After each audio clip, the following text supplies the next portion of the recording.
Right, this is a TM M14. It's got all the cool shit all over it. It's got the lovely green stock. I really love it, I do. Somebody many years back fitted a set of gears. They're Garda, but nothing else has been changed. There's a couple of little broken parts on here, like this. That's broke. I can't fix it, won't fix it, because that part has to be a TM and it's too much money. And the charging handle on M14, it really should be considered inert. If it was up to me, I would lock this up so you can't actually pull this so that you can't break that. That's just me though. There's not a lot of M14 videos out there, and M14s are my favourite to work on. I absolutely love them. And this one, I'm doing a 1.1 dual build, so there's no MEDs. And I'm going to go through a lot of the problems you might get with an M14, as in they are a long-winded gun to get to. And if it's your first time doing an M14, you're fucked. I say that because of all this shit here, look at that. And the other side, even worse. Now, once you know what this stuff does and how it works, it's not a problem, it's a piece of piss.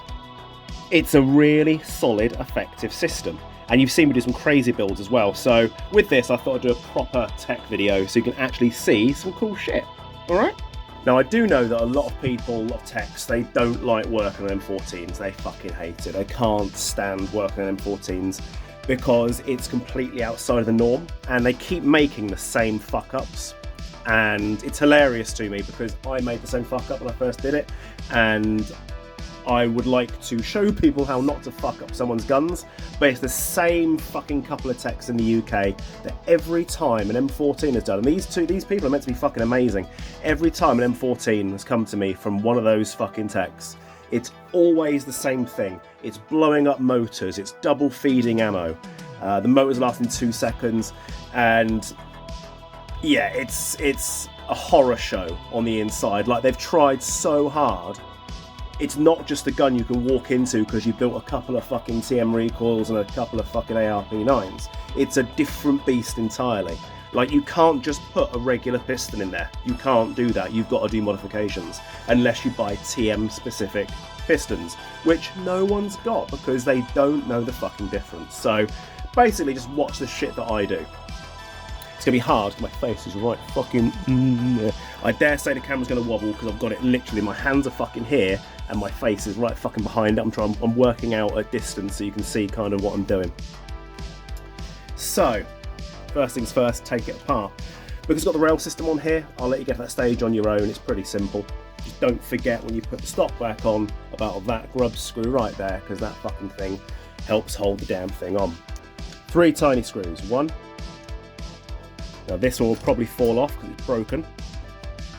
And that bit's gone at the back. Fuck, that's been really banged. Don't use the charging handle.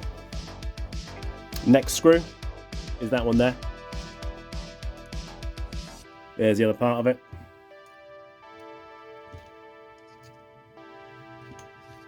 And then the other one is here, which has been thread locked in. You bastards. Come on. Okay, we got it. We're good. Next up, spring guide. Comes out like that. Next, pop that out. Easy peasy. Most of the time. Then the secret screw that's underneath there.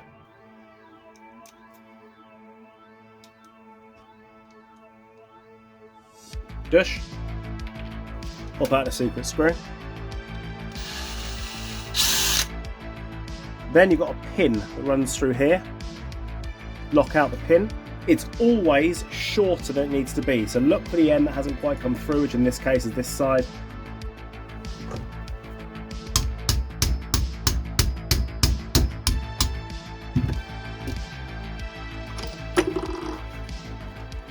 And it's never normally knurled. 3 screws. There's 1. And then you've got 2 screws here and here. That's some skills, isn't it?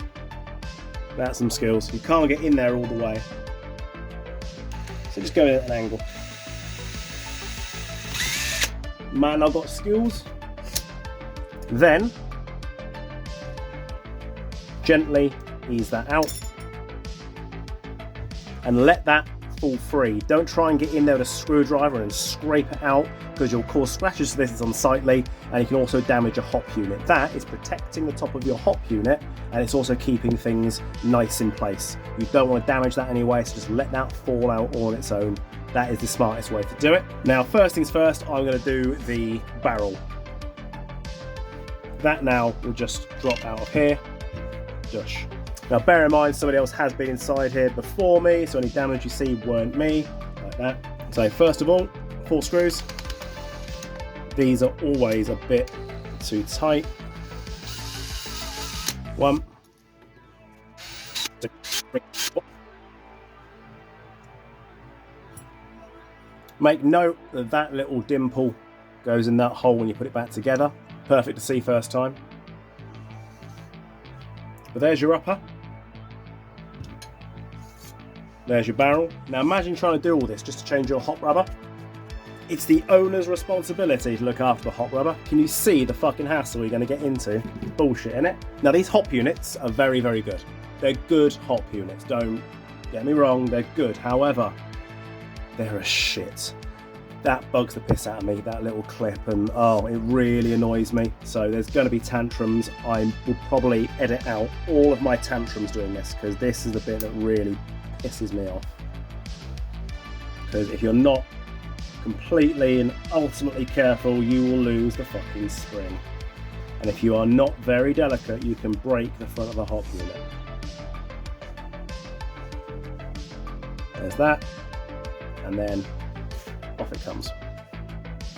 You will notice the rubber is shorter because the clip is actually closer to the front. If you're in Europe, these Bugatti Rubbers, which come from Germany I believe, from Bugatti, these are fucking brilliant. They're really good, and they cut them for the M14 so you ain't got to do fuck all with it. It's done from the factory, which is lovely. I've had excellent results from these. Obviously I really like the Maple Leaf Macarons and the Maple Leaf Super Macarons. I don't like the Mr. Hop. I don't think they're a bit fussy depending on your hop unit and your barrel, whereas the Macarons go on fucking anything basically. So I do love those, but I'm looking for other things, and apart from those and apart from the Bugatti ones, the Flamingo Rubbers are absolutely fantastic.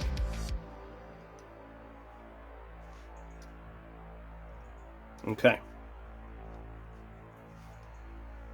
Stupid little spring. Stupid little spring.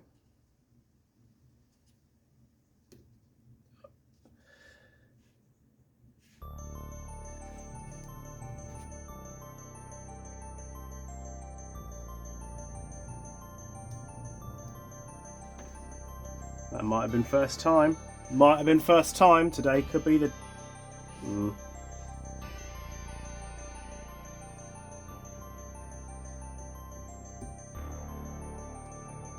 Are we on?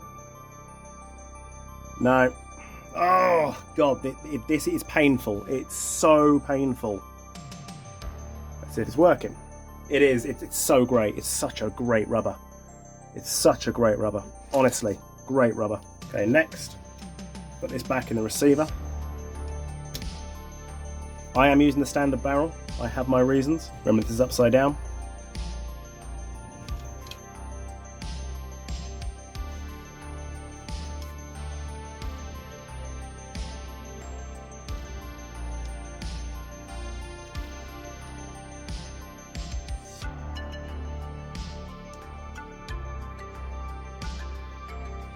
See how I did that? Play it back if you fucking didn't. Now the reassembly procedure is not the complete reverse of what I'm doing now.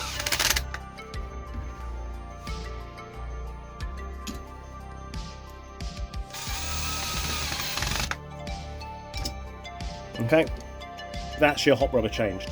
That's the effort you've got to go through to change a rubber in one of these. It's not a quick task. Now when it comes to putting it back together, you basically almost do the reverse of what I just did, but you put that on afterwards. One of the last things you put back in fact. I hate doing these fucking serious videos. See my confusion then? I'll not touch that. I didn't scratch it. You see my confusion then? I was like, what the fuck? Because TM T10s.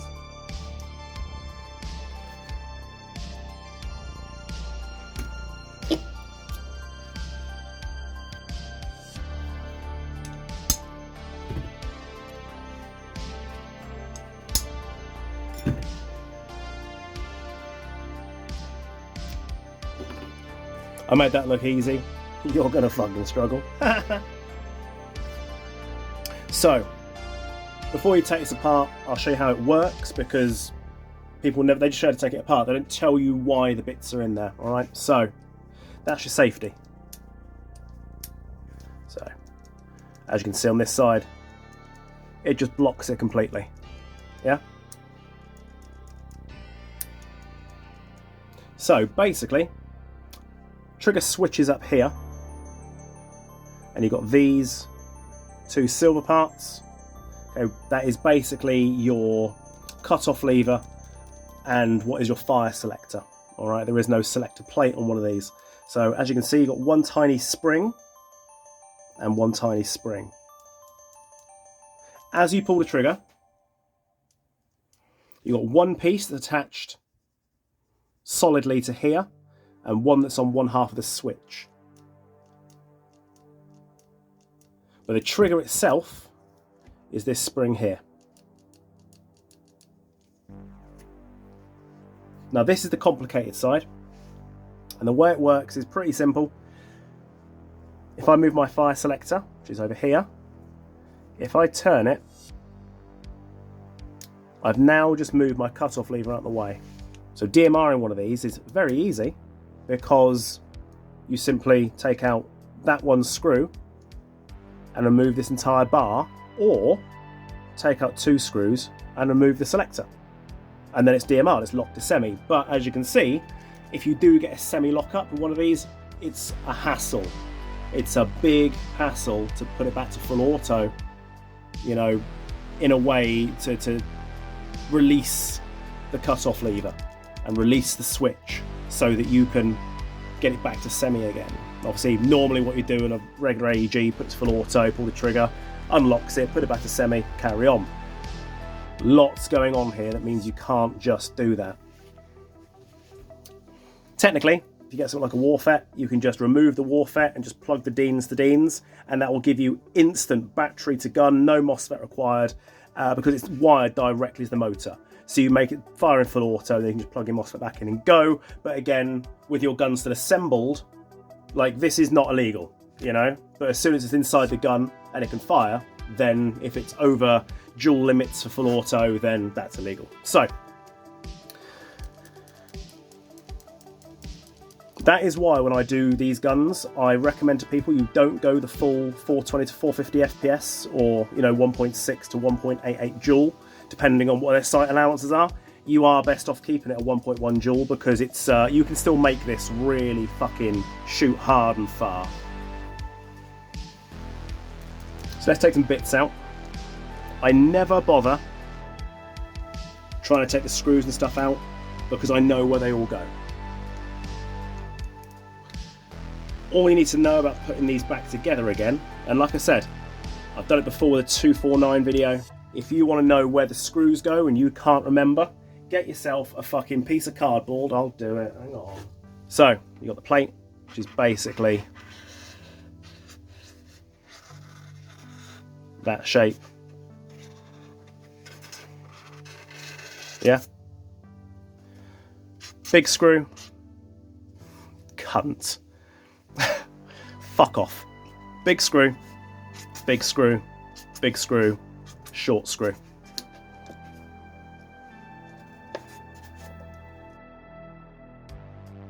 Okay, big screw, big screw, big screw, short screw. Easiest way to remember, but I don't need that. Okay, very easily. Just pop that off really slowly. Rescue the two springs.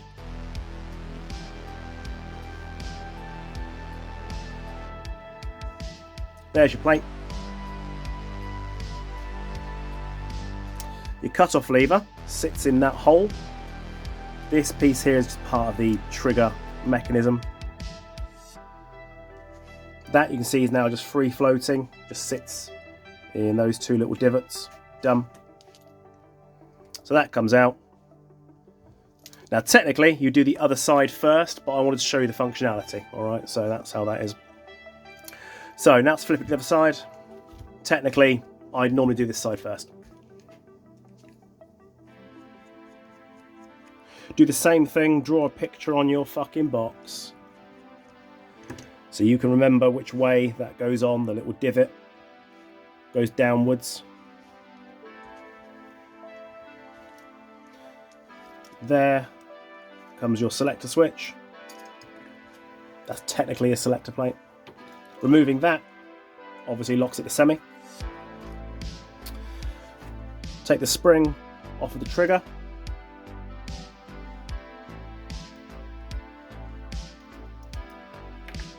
It's not coming off easily, so it can fucking stay there. Cunt. A lot of times you don't have one of those springs there. Seamers and whatever else, you very rarely get those springs. So leave it in there for the time being. Get to speed things up a little bit. Short screw.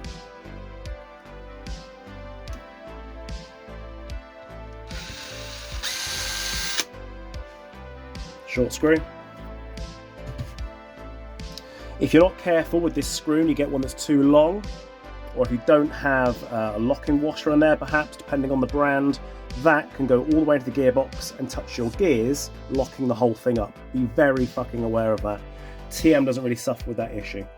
Okay. Switch assembly off this side. Again, only TM has this bit. You don't normally get these contacts, only TM has that. I may or may not remove them for what I'm doing.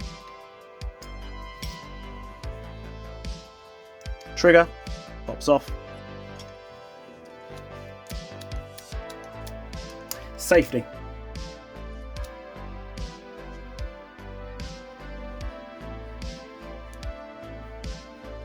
Again, these screws are all different sizes and whatever else between brands. You can't easily swap over between brands on these parts, so be aware of it. Now you're left with just the gearbox. Unplug, unplug, done, bosh. Now this gearbox, with all that fucking nonsense that just happened, what was that, 15 minutes of nonsense I guess? The rest of it is all contained inside, there's no wiring, there's nothing to screw up. So the rest of this is a piece of piss to work on. All of that's going to get changed out. All of it. That's all going to go. Oh my god, right, this gearbox sounded lovely. Check that shit out. It looks like a fucking spirograph. This gun sounded lovely. Lovely. So why it's like that is beyond me. All of that I'm going to be keeping and using.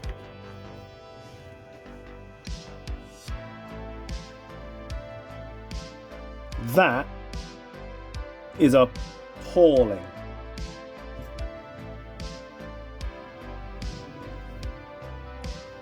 Oh my god. Like, what the fuck was even on that?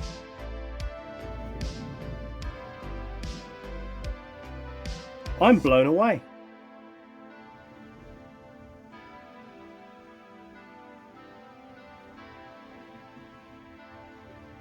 I'm blown away by that. It's fucking... like, it's going to be perfectly usable. But fucking hell, I'll have to polish it. Wow. So the bushings are going to come out because I can't have plastic ones for what I'm doing. Piston. Here's where everyone fucks up. Let's clean this piston down quickly. Now check this out. I'll polish this up in a second. That lives on there.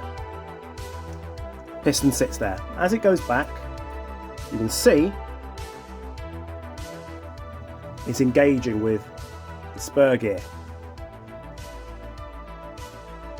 So that section is removed all the way up to this tooth here, because that is the furthest back it can travel, right? This won't be the type I'm putting in there, just random piston. If you look at the plastic here,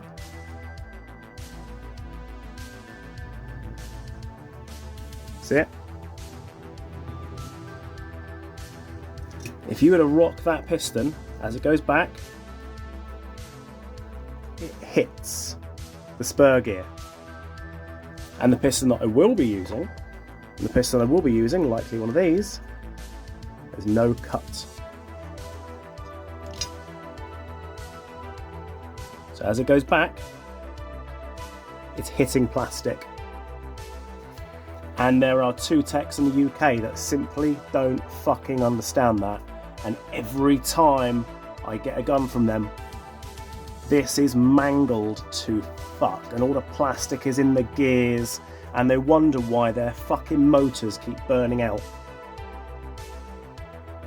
And I keep getting their customers, yeah, they've had my gun like 5 times. It's burnt out like 4 ASG motors. Firstly, the ASG boost motors burn out really quickly anyway. And secondly, are you surprised?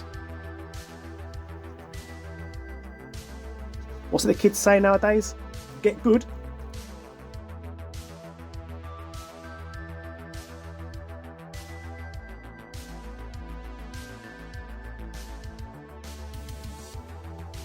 I decided to keep these because it works, so fuck it. Meh. No point fucking removing it if it's doing what it needs to do and it's not going to cause any problems. Why fuck around? So, gearbox is all done. Warhead motor in. Warhead motors are difficult to get inside M14s in particular because the length is very slightly off for what an M14 likes. You need something just very slightly longer. It's like in between a short shaft and a medium shaft. So you've got to do your own shafts and whatever else. And you've still got to modify the bottom of the casing, the cage, sorry. There you go, look, but it is lovely. It does its thing. Ready? Ready? I won't touch anything and tear my fingers up.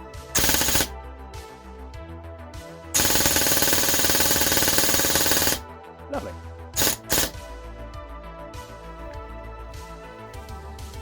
Okay. Now I've got a problem back here whereby the thread was completely stripped out. So I'm going to have to add a new screw. Because I can't get it out easily. But when you fire the gun it rattles free and the cage can open and that's bad. And there it is. So now hopefully, slightly quieter. Much nicer. It's the shimming, it's the shimming. Yeah, well, it's not always the fucking shimming, so shut the fuck up. Worth noting as well, this has Garda gears in it. They're not bad little gears, they're really not. They're just not quite as tough as some of the other gears, and price-wise, there's not a lot in it anymore, as back in the day, they were fucking expensive. So, when you put the bevel gear in, you have to shim it very slightly too high, because otherwise the bevel gear is touching this half of the gearbox casing. Worth noting. You might wonder, why does it sound slightly noisier than I want to? It's not going to cause any massive malfunction, but it's going to sound slightly different to what you expect, and that reason is very simple. It's just touching something.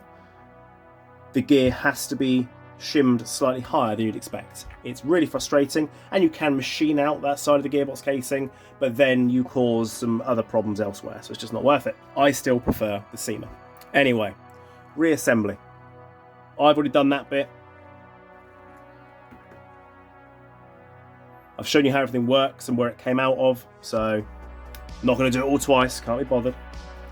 Here is the easiest way to reassemble an M14. You know the barrel's already in. Take this unit here.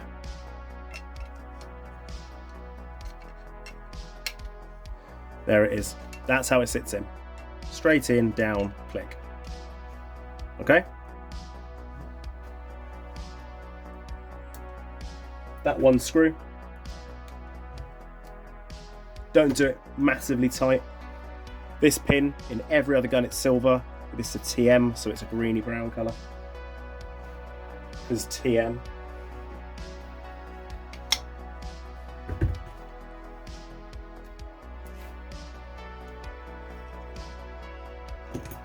Cool. Once that's in, tighten that up. Easy. Upper receiver. Make sure the hop unit is still moving. Literally drop it in. Flip it over and make sure it's definitely engaging, and these little lips here on the hop unit are going into the casing. There it is. Done. And it really is pretty much that simple. Alright. Next, quickest and easiest screw to put in is that one, because that will hold the two halves together for now.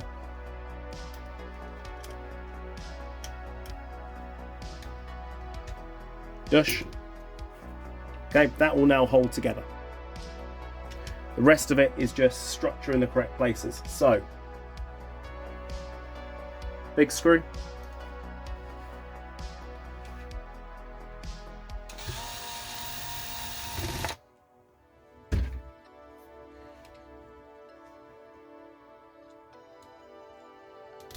Dush. And again, at an angle, because it's faster. And then just tighten up the final half a twist.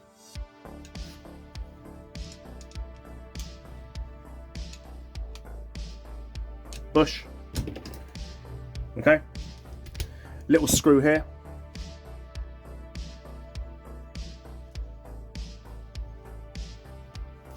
Sadly, thread lock is required, but I must take this apart again to check power and whatever, so I'm not going to do it yet.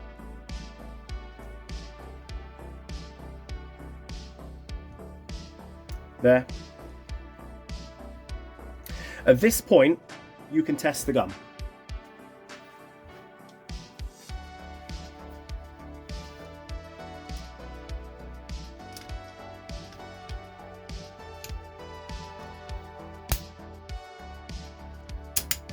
Dush. You can now test the gun. Just don't grip it by this. You want to make sure you're basically upside down and see if it feeds. And that's it. As before, it blinks at you. That is because LiPos, this motor, this MOSFET, they argue. That's fast. The final parts I can't actually show you because obviously this piece is broken right here, but it's simply put, you get the plate, this ejection port cover, you put it in and pull it all the way to the back. You get your charging handle, you push it through the hole, pull it all the way back, and as far back as it can, you can see this little divot. It just slides in that hole, click, and help it forward so that this goes all the way forward. Then spring guide, because it helps hold this forward, and then put this plate on, which is one screw over here. All right, I can't show you that because this piece is broken. I've had to do it in a completely different way. If I were to pull that charging handle, that's gonna fucking break. So I don't have a solution for that really. The guy's gonna just not pull on his charging handle. I'm very tempted to put a grub screw right here. In fact, I will. I'm gonna drill a hole here later on, and I'll put a screw in there so that you can't pull that back. Hopefully keeping that nice and safe. Aside from that, you put the cover on, which is, oh, I don't want to do it. There's that the metal plate. Make sure that's on. Click. That is the last thing to go in before you finish up, and that's it. We're all good. Reassemble the stock, off you go. So this is not necessarily designed to be doing lots of full auto. The idea was that if he gets a semi-lockup, he can deal with it, and he's still got the range to use .28s, 3s, 3.2s, and he's still going to have better range and accuracy than other people on the field. Now, I've kept this at absolute full stroke of its piston. So I've done a tiny bit of AOE correction just in case, but the idea is that this is to be used on semi. And then if he wants to flick it over to full auto to unlock a semi lockup, which could still happen even with the MOSFET, even with the warhead motor, it could still happen. If he wants to flick it over to full auto and give it a burst, he can do. And obviously, if you have a gun that is set for semi-automatic only, and you do get a semi-lockup, with one of these, as you can see, it's not a fucking quick and easy task to do it. It takes quite a while. So the idea is, don't really use the full auto. The full auto is there so you can unclear a jam and not break the law. That is the idea behind this build. So it's quite a long traveller piston. It's the same as every other piston, but it's just the way the gears are. The spur gear is, rather than this big, is this big. So it's always going to be a noisier gun, but the semi-automatic. is lovely. The gun can hop 3s and 3.2s, that's perfectly fine. I'm getting the same kind of range and accuracy using 2.8s and 3s over what I would do with a 3.2 and a 3.6. So it's whatever the player wants to use. If he wants to go fuck it, I want to try it with 3.2s. He can do the 3.2s. His power will drop a little bit to about 0.99 joule, with the hop set obviously.